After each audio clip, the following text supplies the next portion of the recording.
What is up, everybody? DanDanTheFireman here. Today we're going to be talking about some riding strategies to avoid some pedestrians. I did skip the part where this is going to collide, but be very aware that this is a reality, especially if you're riding in a neighborhood and you're practicing, okay? Kids like to do some weird things. So let's go ahead and take a look at this video. Let's start from the beginning. Take a look at where we're at. Should we be going fast? I don't think so. Let's take a quick look here. So here's going to be that boom, an impact, walking wounded afterwards. So what really happened here, okay? Take a look at everything. So the kid runs out. This is going to happen. Kids do some really dumb things because they're not really thinking. You know, they got a little kid brain. That's perfectly fine. That's what they're supposed to. Parents are supposed to keep them protected. Sometimes things happen. Lesson learned, hopefully, without any severe life-altering injuries. So we're riding through here, though, and we should kind of be aware of this. So I know this is not the United States, and I'm talking mainly to people in the United States.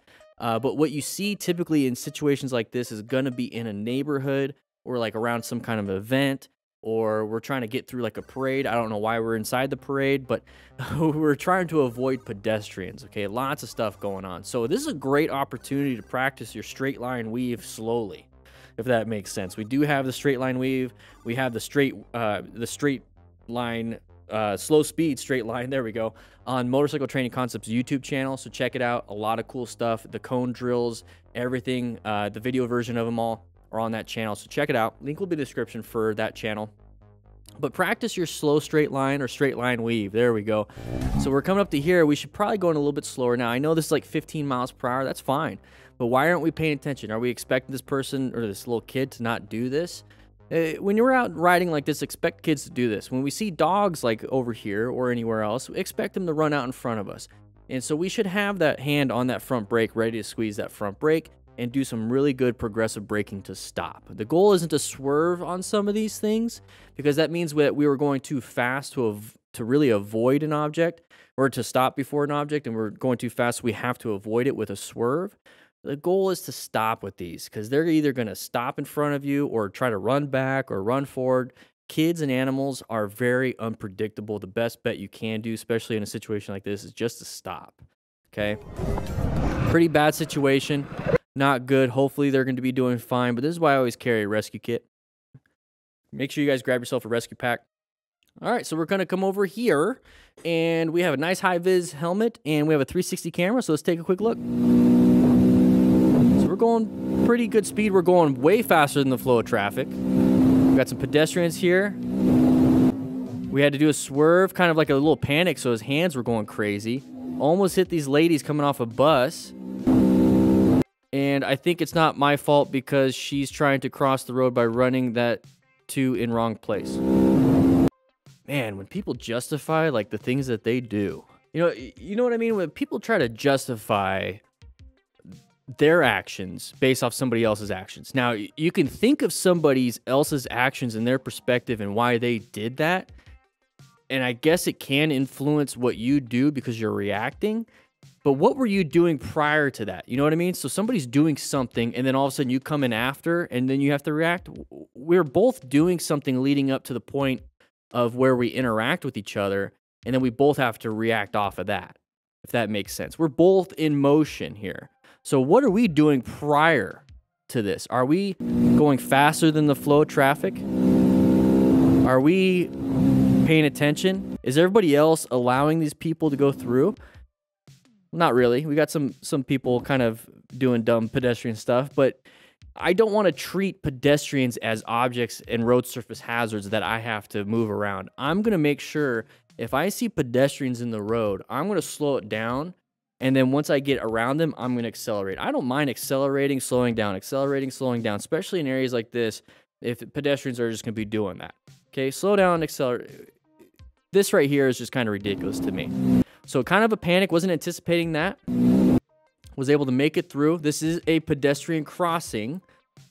If you notice, where there's a gap between the concrete wall and those pylons are there, that means that's where pedestrians cross. Now, is there a crosswalk? I don't think there's a crosswalk anywhere, but that looks like that's where things happen, especially when there's a bunch of people kind of waiting. It's like Frogger here. So the goal is to go the speed limit, be predictable, so these pedestrians can anticipate you. And if they're going to be running across, they're anticipating everybody kind of going the speed limit, which is not always the case. But why are we the ones breaking that predictability?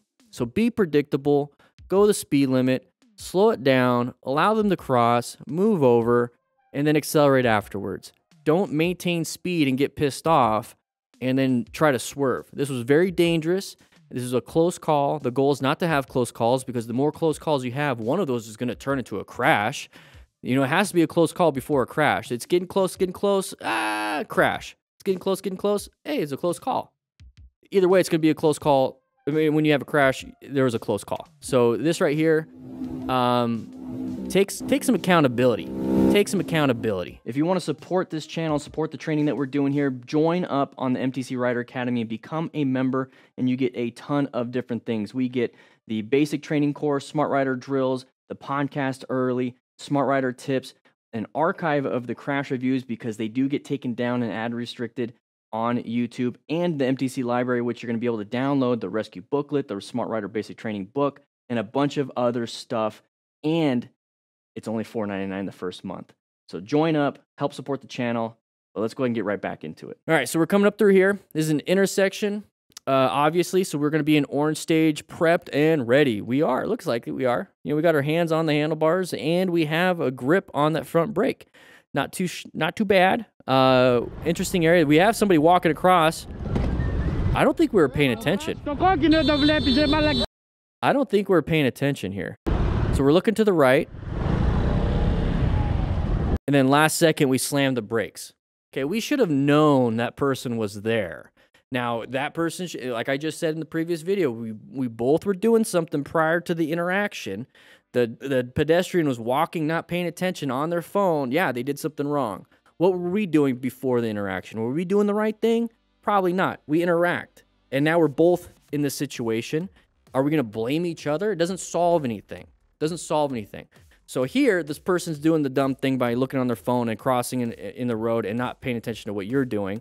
We should be paying attention before the interaction, so that when this dum-dum is doing their thing, we can kind of let them go, and then we continue on with our day. So we should have modulated our speed. Just let them walk like 5 more steps to the left, and then we could have went. You know what I mean? Like, what are we doing here, guys? So let's watch it all the way through, and this is what I'm talking about. Okay? Write in the comments. I don't know. I just get upset when it comes to motorcyclists and pedestrians. When a motorcyclist or any vehicle hits a pedestrian, it's because they weren't paying attention. They weren't paying attention, and they believe that they have the right of way. Both of them. Both of them. So when we talk about law of gross tonnage with cars and motorcycles, cars are going to win. When we talk about law of gross tonnage with motorcycles and pedestrians, we're going to win. I don't want to win that battle. I don't want to win any of these battles, because that means we're colliding with things. My goal is not to collide with things. And on top of it, if I'm colliding with a pedestrian and I win that battle, you know how guilty I'd feel? That's the biggest thing here. Okay, I can maybe blame a car driver if they pull out in front of me and did some dumb stuff, and hopefully I'm not dead. But when it comes to me hitting a motorcyclist, I hope I'm not dead, but then I'm also feeling terrible because I should have avoided that pedestrian. So when it comes to pedestrians, let them do what they're going to do. Modulate yourself to get around them. Don't go fast. Pretty simple. And don't try to lane filter pedestrians. All right? So with that said, hope you guys ride safe, be safe, and don't be like these dum-dums.